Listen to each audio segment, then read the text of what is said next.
Bonjour, bienvenue sur ce tuto sur le foil avec la Curio 2. On a déjà vu avec la Cameo 5 dans un épisode précédent. Il y aura également pour la Portrait 4. Et là, ça va être un petit peu différent parce qu'on va faire deux foils. Le design est vide. On remplit avec une autre couleur de foil. J'ai fait des deux côtés. Regardez-moi ça, c'est pas fabuleux. Ah, peut-être que là, vous captez le brillant. C'est trop beau. C'est trop beau. Je me suis éclatée à faire ça. Gros avantage de la Curio 2, on peut aller jusqu'à 2 cm d'épaisseur de notre matériau qu'on met sur le plateau pour que la machine vienne faire son petit travail. Donc, on va voir ça étape par étape. Logiciel, mise en place sur la machine, travail et puis finalité. Voilà. Sans plus tarder, on y va!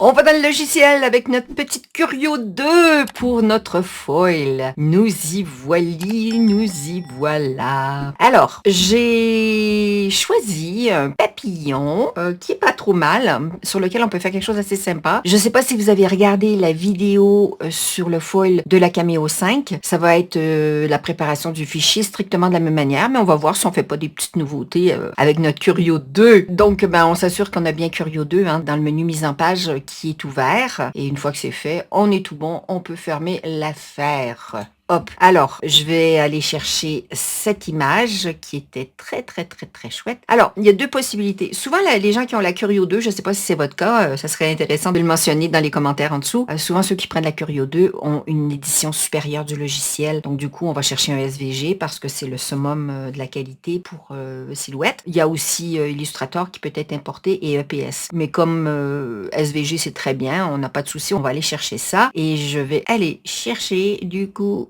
mon fichier. Alors, je vais faire importer. Je vais aller chercher ma Curio 2, que j'ai mis ça ici. Et puis, je vais chercher le SVG. Ce fichier, donc, pour ceux qui n'auraient pas, donc strictement, même si vous avez une autre machine, la suite de ce vidéo va être sur la Curio 2, mais au niveau de la préparation du fichier, c'est la même chose. Donc, si vous êtes en train de regarder et que vous venez d'une autre machine, il n'y a pas de problème. Ou par curiosité de connaître la Curio 2 aussi. À ce moment-là, si vous n'avez pas une édition supérieure, il y a le DXF qui existe dans ce fichier que j'ai choisi. Voilà. Donc, je prends mon SVG, c'est tout simple. Et mon SVG a un fond blanc. C'est intéressant, ça. Et puis, je suis en train de regarder. Ah, c'est que ça a été groupé. OK. Et ils ont mis un fond. C'est intéressant, vous voyez. On apprend... j'aime bien vous montrer toutes sortes de petites choses. Et parce que j'ai des choses qui se produisent qu'on voit pas tout le temps. Donc, ça, c'est intéressant. Donc, c'est tous les papillons. Puis, on peut choisir à ce moment-là le papillon qu'on souhaite. Je vais choisir, parce que figurez-vous que le foil que je vais faire là, il y a une petite surprise. Je vais choisir... Moi, c'est celui-là qui me parle. Allez, donc, je vais supprimer tous les autres. J'en ai pas besoin. Ça sert à rien de charger la dimension de mon fichier. Je vais prendre ce papillon. Si je fais envoyer, par exemple, là, j'ai pas la machine de connecter, mais là, vous voyez tout le design, il est tel qu'il est. Ça veut dire quoi? Ça veut dire qu'il y a des espaces qui ont été remplis par l'artiste, mais pour nous, qui correspondent pas du foil. Je vais l'agrandir, on va travailler en grand, comme ça permettra de mieux voir. L'idée, c'est d'enlever le remplissage, d'accord? Je vais mettre rien, et là, tout disparaît. Et oui, ça arrive, parce que vous voyez que les lignes ont été mises à 1. On va mettre ça à 0, et puis on va mettre des lignes rouges. Voilà, donc ça, c'est le fichier. Et là, moi, ce que je remarque, c'est qu'il n'y a pas eu de soudure, à mon avis. On va faire une petite soudure pour voir. Ben voilà, c'était pas plus compliqué que ça. Je vais revenir en arrière pour vous montrer. Regardez, il y a du chevauchement. Donc, c'est un fichier peut-être qui sert dans d'autres circonstances. Petit mystère pour le moment pour moi. Mais ce que je vois, c'est que de toute manière, les lignes sont toutes doubles pour faire du remplissage et qu'il y a du chevauchement. Donc, c'est pour ça que je suis arrivée à cette idée de dire, on va souder, le problème est réglé. Ici, il y a un petit défaut en plus de ça qui est pas tellement joli, vous voyez. Donc, on va cliquer 2 fois pour activer les points. Je vais supprimer le tracé qui n'est pas propre et on va en profiter pour simplifier tous les points. Voilà, justement, les lignes ont disparu. Mais même, vous voyez ici des lignes comme ça sert absolument à rien. Là, il faut que je reparte d'ici pour supprimer les autres. Voilà. On peut jeter un coup d'œil comme ça aux images, les fichiers, comment est-ce qu'ils ont été créés. Ah, il y a même un texte ici. Alors, qu'est-ce que je vois? Y a-t-il quelque chose ici que je pourrais supprimer? Oui. Ça, par exemple. Ça, je vais garder la courbe, elle est belle. Là, il y a des lignes droites énormes. Oups. C'est pas ça que je voulais faire. C'était ce tronçon que je voulais enlever. Donc, le sens directionnel, c'est dans ce sens-là. Voilà. Ah oui, il me fait automatiquement une courbe. Donc, je vais reculer. Ah non, ben elle était là. Hein? On est bon. Il n'y a pas de défaut ici. Je vais déplacer les points. Je vais supprimer ceux-là. Donc, eux, je ne vais pas toucher. Je vais bouger un petit peu pour que vous puissiez bien voir. Vous voyez, partout, il y a des lignes droites. Ça ne sert à rien. Donc, le sens de direction, c'est ça. Donc, je vais faire ça. Voilà, pareil. On vérifie le sens de direction des points. Comme ça. C'était beau. Ça, c'est un petit point qui est en trop. Pas top, ça. Des fois, on croit que les fichiers sont parfaits, mais des fois, il faut les nettoyer. Voilà. Ça, ici. Parce que c'est vrai qu'avec du foil, j'ai envie que ça soit propre, propre, propre, propre, propre. Je vais reculer un petit peu. Voilà, je vois des tracés que j'aurais pas vus autrement. Prendre un petit ascenseur. Idéalement, donc ça va dans ce sens-là. Ouais, ce tracé ici, non, c'est celui-là qui ne sert pas. Donc le nettoyage, je suis certaine que vous en voyez. Moi, je les vois plus parce que tout ce que je vois, c'est des points. À un moment donné, oh là, il y en a beaucoup. Il faut quand même les enlever, ceux-là. Après, c'est pas trop mal. Ah non, ici. Donc, il faut démarrer ici. Et ça aussi, j'aime pas. Ça, c'est le sens. Ça va venir dans l'autre sens, forcément. Ben voilà, c'est pas trop mal. Ceux-là sont obligatoires parce que c'est des points d'accès. C'est juste que quand il y a des vraiment... Vous voyez ici, là, ça, c'est pas propre. Quand on voit plusieurs points, les uns sur les autres, ben, c'est là où il faut nettoyer. Ici, en plus de ça. Voilà, je pense que c'est tout bon. Il est pas mal, ce petit papillon. OK, donc le papillon, on veut faire en foil. Donc, je vais le dimensionner tout de suite, comme j'ai envie. Et je vais mesurer la forme sur laquelle je veux mettre le foil. J'ai déjà une forme et du coup, je vais en prendre la dimension. Je le sais que c'est un A4. Du coup, je vais faire du A4. Donc, je vais mettre mes réglages sur un format A4. Ça va me donner une idée de mon support. J'ai envie de le mettre en plein centre.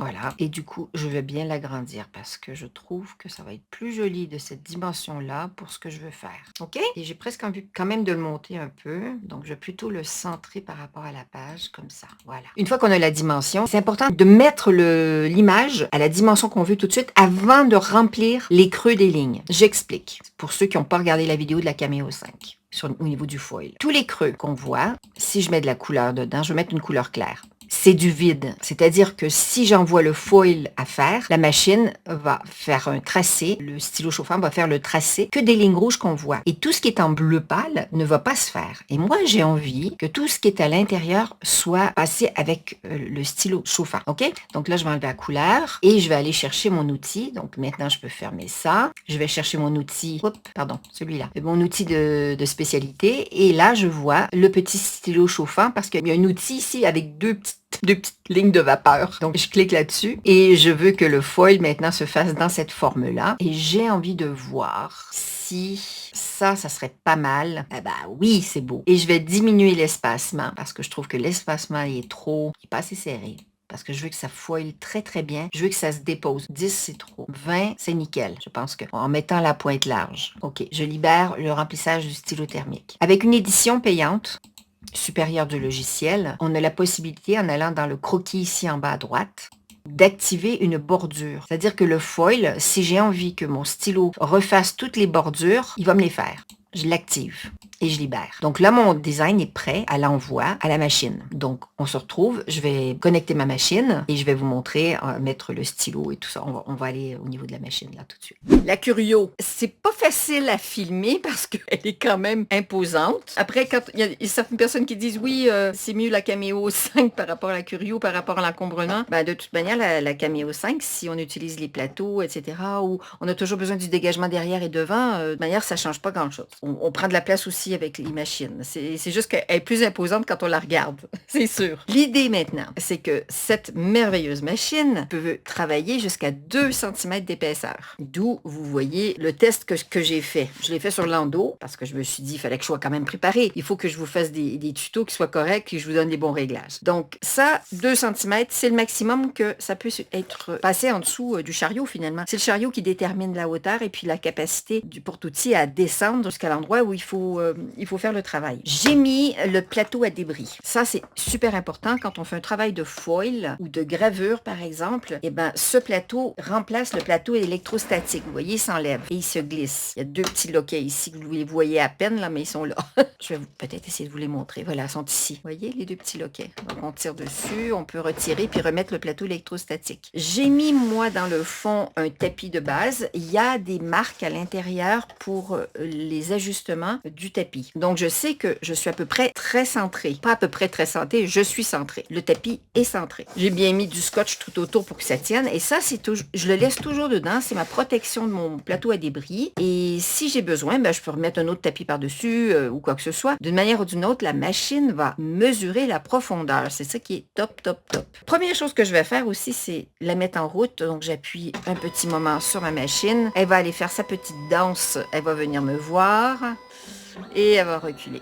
Donc là, le calibrage, il se fait. Premier calibrage. Mon bloc-notes, j'ai fait attention par rapport à l'élastique. Je l'ai mis dans un endroit pour pas qu'il dérange. Je vais le centrer. C'est pas tellement compliqué. Il fait le format d'un A4 et que j'arrive à voir en me mettant entre la ligne 2 et la ligne 10 à peu près. Voilà, du quadrillage. Et puis le haut et le bas, je centre aussi. Une fois que ça c'est fait, il va falloir que je fixe ce bloc, c'est pas un agenda, je sais pas comment ça s'appelle. Dans les commentaires, vous pouvez me le dire. Je cherche mes mots. Voilà. Et voilà. Vous allez voir que c'est quand même différent du foil sur la Portrait 4 et la Cameo 5. Hein? Et puis sur les autres machines. Mais avec les machines qui utilisent le même outil, c'est-à-dire le stylo à foil. Je vais vous montrer après l'histoire du stylo à foil. Donc, chaque vidéo de la série foil sur les nouvelles machines va vous donner des petits tuyaux différents en fonction de la machine, mais aussi en fonction de la technique. J'ai pas tout... Ben, ça venait.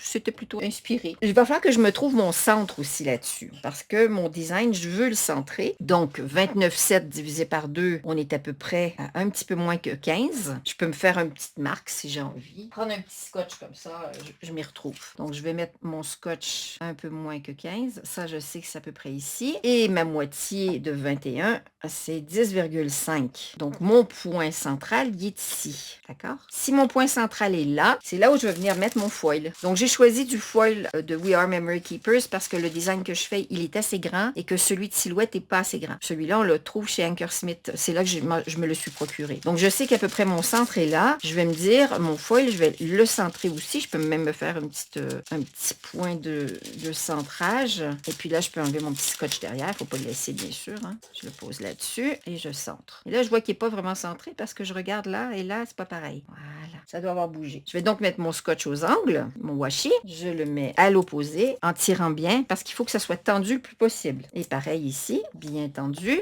Voilà, ça c'est tout bon. Celui-là, je me le garde pour après parce que dans cette vidéo-là, je vais vous montrer comment on va s'y prendre pour aller combler les ouvertures du design. Et c'est une super astuce, vous allez voir. Et on pourra le faire en 2 temps. Le design est assez long à faire, donc je vais vous le mettre en accéléré. À certains endroits, je vais vous le couper. Ne vous inquiétez pas. Et là, ce qu'on veut déjà préparer, c'est mettre le stylo chauffant dedans en préparation. Voilà, il est bien bloqué. Je vais demander maintenant à ma machine de venir mesurer mon matériau. Là, j'ai des espaces vides autour. Donc, si mon chariot vient mesurer puis qu'il mesure ici, je ne serai pas dans la réalité. Donc, je me sers des flèches directionnelles qu'on trouve ici. Je vais peut-être pousser un peu la machine que vous la voyez bien. Là, vous voyez le petit panneau lumineux. Je vais fermer la lumière un peu pour que vous les voyez bien. Voilà, vous les voyez à peu près. OK. Je vais utiliser mes flèches directionnelles pour venir au centre parce que c'est ça mon épaisseur de mon matériau. Donc, on mesure la hauteur ou la profondeur du matériau et j'appuie sur le petit bouton ici en haut à droite où on voit 2 petites flèches qui se retrouvent avec une matière au milieu.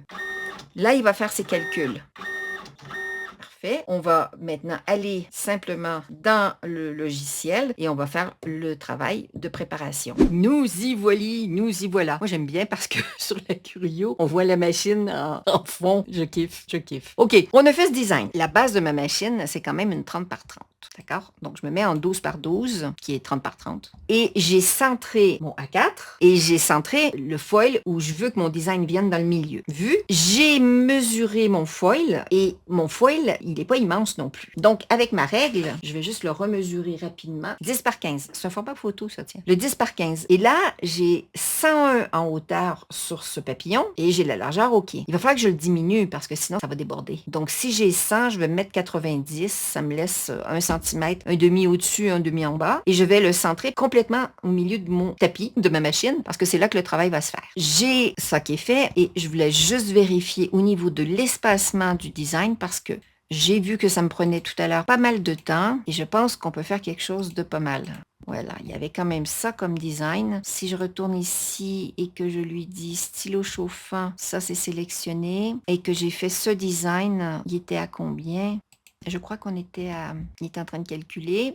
C'est tout bon. Et il a même pas fait le tour ici. C'est assez rigolo, le design qui s'est fait. Donc, je vais défaire. Voilà. On va pas s'amuser à jouer avec ça. Je voulais juste vérifier à combien on était au niveau de l'espacement. Mais je pense que ça va être bon. C'est juste que c'est une tâche qui est très longue parce que c'est un design assez complexe. Beaucoup d'espace. Pendant que ça va être en train de travailler, je vais vous montrer comment on va aller demander au logiciel de remplir ces formes-là ici, qui sont vides, par un autre foil, c'est-à-dire un autre motif. On va choisir un autre motif qu'on va mettre là. Mais comment on dit au logiciel ici, c'est que les vides que je veux que tu utilises. OK? Donc, je vais reculer. Je vais envoyer la tâche. Je fais envoyer. Et là, il me demande, il y a un stylo. Est-ce que je l'active? Je dis oui. Et donc là, il va me faire le chauffage qui est en cours. Et on est tout bon. Il faut attendre 3 minutes pour que ça se mette en route. Je vais simplement vérifier. Donc, j'ai pas besoin d'aller par ligne, évidemment, pour celui-ci, parce que je n'ai pas de découpe à faire. J'ai pas décidé de faire une découpe de foil, du cartonnage, le matériau sur lequel le foil était. Je fais que le foil sur mon bloc-notes. Donc, l'écran d'envoi simple et parfait. Maintenant, on va lui dire que c'est pas le chariot 1. Donc, je vais sélectionner ça. Je vais lui dire aucune découpe. Par contre, je vais lui dire au chariot 2, je veux que tu me fasses un marquage. Ça s'appelle le marquage. OK? Et là, il me dit, ça n'existe pas ton truc. Donc, ici, l'action, je vais lui dire, fais-moi un croquis. Dessine-moi un mouton. Et là, ça va marcher. OK? La force, on est sur 6, ça va être bon. La vitesse, 5, c'est déjà pas mal parce que j'ai trouvé ça un peu long de l'attendre. Est-ce que je vais pas lui faire quand même des antennes pendant qu'il est en train de chauffer? Allez, soyons fous, on va se faire une petite image comme ça. Des petites antennes comme ça. Je vais faire un contour et je mettrai la petite boule après. Je vais lui faire un contour. Laissez-moi agrandir pour que vous voyez mes petites folies. Ça, contour, je vais lui faire... Oh là, c'est un peu trop, hein? Ça fait des grosses antennes. Juste que ça soit suffisant. Ouais, c'est pas mal. J'applique. Je vais garder ça, j'en ai plus besoin. Lui, je vais lui mettre une petite boule pour faire une petite antenne que je vais mettre avec. Je vais les sélectionner, je vais les souder. Je vais en faire 2. Donc, je duplique et après, je fais un miroir horizontal. Et après, c'est immense. Donc, on va diminuer tout ça parce que c'est quand même trop gros. Donc, soit par un décalage interne, soit en les diminuant tout simplement. Ça sera peut-être suffisant. C'est juste que je veux pas que ça vienne toucher. Alors, si je l'allonge, c'est rigolo. Mais c'est encore trop épais. Donc, ce que je vais faire, je vais lui faire un décalage interne. Évidemment, pas de 90, sinon ça disparaît. Je vais lui faire un décalage interne de... 0.3, ouais. On va se retrouver avec quelque chose de plus potable. Voilà, c'est parfait ça. Je duplique. Miroir horizontal, je vais prendre mes 2 antennes, je vais les mettre ici et je vais les amener vers l'intérieur. Je ne vais pas les faire complètement pareilles parce que sinon c'est pas harmonieux. La nature, elle est différente. Elle fait des choses pas nécessairement... Elles, des fois, elles sont symétriques mais pas identiques. Voilà, comme ça. Et je vais les raccourcir, mes petites antennes, pour pas que ça vienne toucher à ce qui est déjà préparé. Voilà. Et puis ces deux-là, je vais leur faire un remplissage. OK? Donc, je vais retourner dans mon outil ici. Je vais repartir sur le foil et je vais lui dire, tiens, on va faire, fais-moi du comme ça, c'est tout bon. Et puis, ça me va. Donc, je peux libérer. C'est à point 4, je vais mettre à point 3. Voilà. On va tout prendre ensemble, on va grouper et je vais retourner dans envoyer parce que mon stylo est prêt, effectivement. Et là, j'ai 2 petits intrus qu'il faut que je déplace. Donc là, j'ai tout l'ensemble qui est prêt pour le foil, qui fait une sorte de croquis finalement. Et je vais l'envoyer. Et le travail va démarrer. Là, on est... Ok, ça c'est bon. On a fini. Il n'y a aucune découpe. J'ai mon croquis. Je revérifie tout, hein. Croquis, on est bon. J'ai une force de 6, un passage, vitesse de 5. Super. Je vais vous mettre la caméra pour vous montrer la machine qui va démarrer dans mon envoi. Et c'est parti. Mon kiki, le travail va démarrer. Là, j'ai pas besoin d'avoir la détection automatique de l'épaisseur du matériau, donc je désactive. On l'a mesuré déjà. Et j'envoie. Il m'a dit comment faire. J'ai fait. Voilà. Ce que je vous ai montré, ben, il me l'a montré.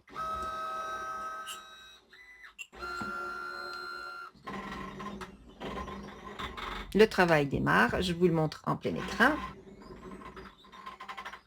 Vous voyez le reflet de la petite lampe rouge là. Là, il est en train de faire un contour. Et ce contour, on l'avait programmé ensemble. J'avais dit faire le contour. Vous allez voir qu'une fois qu'il a fait ça, le chariot, il va se déplacer pour aller mettre le foil à des endroits opposés. Parce que s'il les faisait tous au même endroit, il y aurait un tiraillement de la matière qui serait pas top. Donc, je vous le montre un petit peu encore. Et après, on va mettre ça en accéléré pour vous éviter ça. Vous avez une petite horloge qui apparaît dans le logiciel au niveau du panneau du menu envoyé. C'est une horloge approximative. Quand vous voyez qu'il y a 10 minutes de travail, au bout de 10 minutes, vous verrez qu'elle continue. L'horloge s'arrête et la machine continue. Ça donne un ordre d'approximation de la tâche. Si vous voyez qu'il y a 1 heure, ça commence à être un peu beaucoup. Donc là, il y a 10 minutes qui sont marquées. Je ne vais pas vous faire patienter 10 minutes que le travail soit terminé. Ce qu'on va faire pendant que c'est en train de faire ça, ça va être... Je suis désolée pour le son du coup, parce que là, elle gratte. Hein? Je vais aller dans le design et puis je vais vous montrer comment faire pour que le logiciel sache. Ici, on va le remplir avec une deuxième couleur. Je vais approcher le micro pour que vous m'entendiez un petit peu mieux peut-être. Donc pendant que notre petite machine est en train de travailler, on est dans le logiciel. Et là,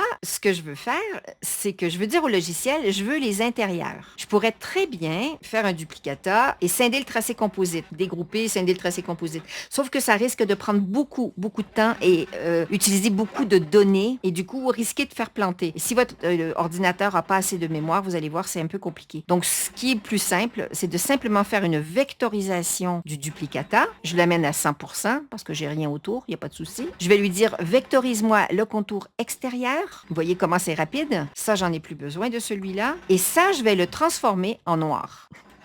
Incroyable. Ce truc noir-là, je vais le passer en arrière, le plus précis possible. Je ne veux pas recentrer parce que ça risque de faire bouger mon papillon. Et il faut que mon papillon de base, celui qu'on est en train sur lequel mettre du foil, il ne faut pas qu'il bouge parce que là, on va aller faire l'intérieur. Il faut que ça soit précis. Et ça, c'est une machine, la Curio 2, qui est hyper précise. Vous allez voir. Parce que le plateau, il ne bouge pas, il est toujours fixe. C'est juste notre matériau qu'on bouge dessus. Maintenant que c'est ensemble, je vais les grouper. Et je vais aller maintenant en vectorisation par couleur. Alors là, c'est vrai que, de toute façon, les gens qui ont la Curio 2, la plupart du temps, ont une édition supérieure qui permet de vectoriser par couleur. Donc, je vectorise par couleur. Et là, je vais lui dire, va me faire le noir dans toutes les zones. Et là, je vais simplement augmenter où je vois que c'est peut-être possible. Et là, vous voyez, ça vient ramasser des parasites. Je reste donc avec le noir le plus possible et je vectorise. Alors, je vais dégrouper. Je vais enlever mon noir dont j'ai plus besoin. Et ici en dessous, il y a une autre forme. Si je le déplace, vous voyez qu'elle se déplace. D'accord? C'est ça que j'ai besoin de mettre dans l'autre teinte de foil que je veux faire. Je dois avouer que là, il y a beaucoup de parasites. C'est-à-dire que partout où il y a un petit point, c'est que le foil va venir le faire. Donc là, j'ai pas trop le choix. Je vais scinder mon tracé composite. Et je vais aller chercher toutes les pièces que je veux garder. Donc là, il y a du travail. Donc pendant que la machine est en train de travailler, nous, on peut faire ça. Il n'y a pas de souci. Là, c'est pas ça que je veux. Je veux celle-là. Et on peut y aller par partie. Si on a peur de louper une pièce, on pourra le voir facilement. Ça, je l'ai pris. Ça, j'ai pris. Je peux augmenter aussi pour mieux voir. Ah, je veux pas ça. Ça. Est-ce que je l'ai celui-là? Oui. Je veux celui-là, celui-là, celui-là. Lui.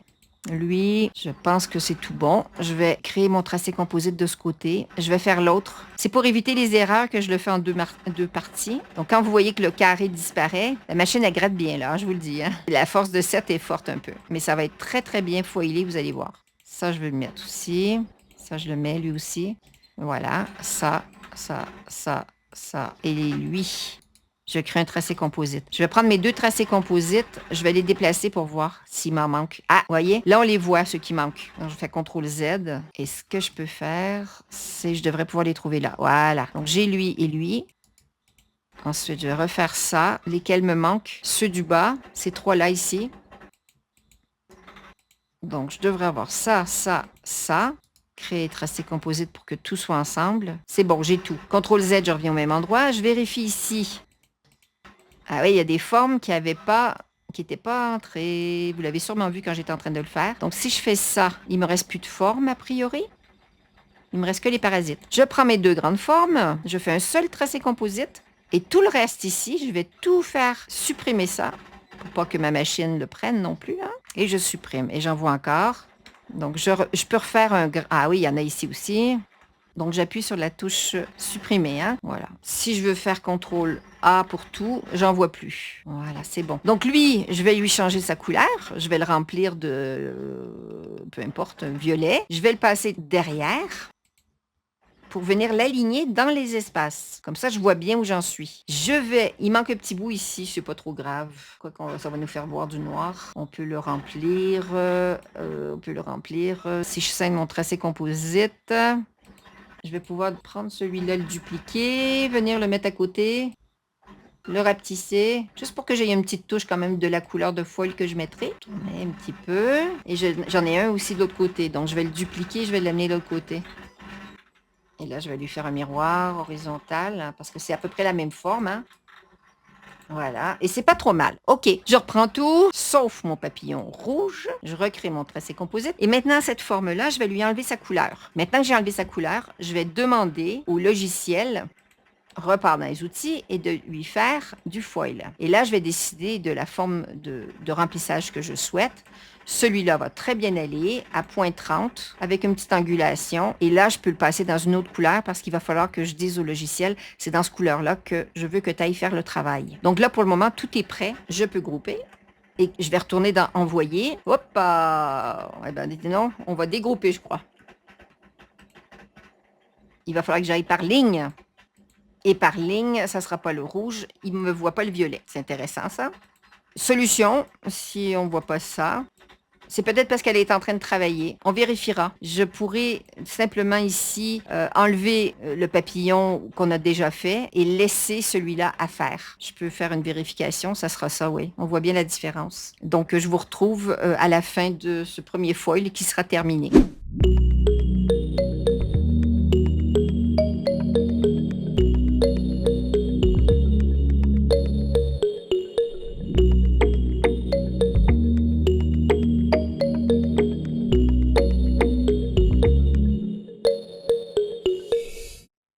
Bon, le travail est terminé.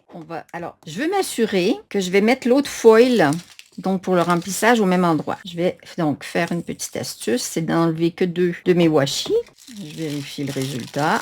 Extraordinaire. La qualité, je vous dis pas, je vous la montre après. Donc, je vais m'assurer ici de mettre comme ça. Voilà. Et que je m'assure que c'est bien placé aussi. Oh là, j'ai plusieurs feuilles. Elles sont tellement fines. Donc, je vais me mettre ici. Je mets mon premier angle que je tire bien. Mon deuxième petit scotch que j'ai enlevé, donc lui, je vais pouvoir le tirer. Pour le retirer, je vais venir mettre le côté opposé en premier en tirant bien. On ne veut pas avoir de plis pendant que l'action de foil se mette en route. Je vais récupérer mes petits washi de l'autre. Et celui-ci, je vais juste l'accrocher comme ça, puis là, je le tire. Comme ça, j'ai vraiment mon foil bien placé. On va aller maintenant dans le logiciel et on va pouvoir envoyer les parties vides pour les faire en rose. Je garde bien précieusement celui-là. Je trouve ça tellement beau que sûrement quelque chose à faire avec ça. On ne jette rien, on recycle tout. C'est trop beau! Logiciel. OK, on y repart. Nous y voilà dans ce logiciel. J'ai donc mes 2 teintes. Je vais faire envoyer. J'ai mon stylo thermique qui est toujours actif. C'est ça le gros avantage. Mais là, au lieu de sélectionner le bleu qu'on vient de faire avec les antennes, on va sélectionner le violet, donc bien avec le chariot l'outil numéro 2. Et là, je vais mettre foil en action. Je vérifie mes réglages. Je suis toujours à 6 et ma vitesse à 7. Ça me semble tout à fait bien. Ça, c'est très bien fait sur l'autre. C'est magnifique. Je suis super contente. Et puis, il n'y a plus qu'à envoyer maintenant qu'on a tout mis sur le tapis. C'est parti. Alors, je sais pas pourquoi c'est marqué film. Vous inquiétez pas. L'important, ce sont les réglages toujours. Même si vous pouvez avoir n'importe quoi d'écrit là, sauf dans le cas de flex parce qu'il va vous demander de l'inverser. Mais peu importe ce qui est écrit ici, l'important, c'est vos réglages. Donc, si vous connaissez vos réglages, vous n'avez pas besoin toujours de changer le matériau ici. Et si vous hésitez, ben, vous mettez le bon matériau. Mais dans mon cas, je vais le laisser comme ça ici. Je ne sais pas pourquoi c'est film, à vrai dire, c'est foil. Il me met film, c'est bizarre. Il me met film. J'ai du boulot. Je vais aller faire mon enquête plus tard. Mais pour le moment, tout va fonctionner comme il faut. Tout est bon. Je fais donc envoyer. Et comme il avait déjà eu l'épaisseur de fait qu'on avait détecté, et également parce que il y avait les réglages et il y avait le stylo chauffant. Donc, il n'y a pas eu une modification. J'ai juste envoyé une autre partie du design à faire. Je vais vous mettre la caméra donc de la machine en route pour que vous voyez tout ça. Voilà, comme ça, je vous le mets en accéléré et tous les petits remplissages vont se faire, puis on se retrouve une fois que c'est terminé.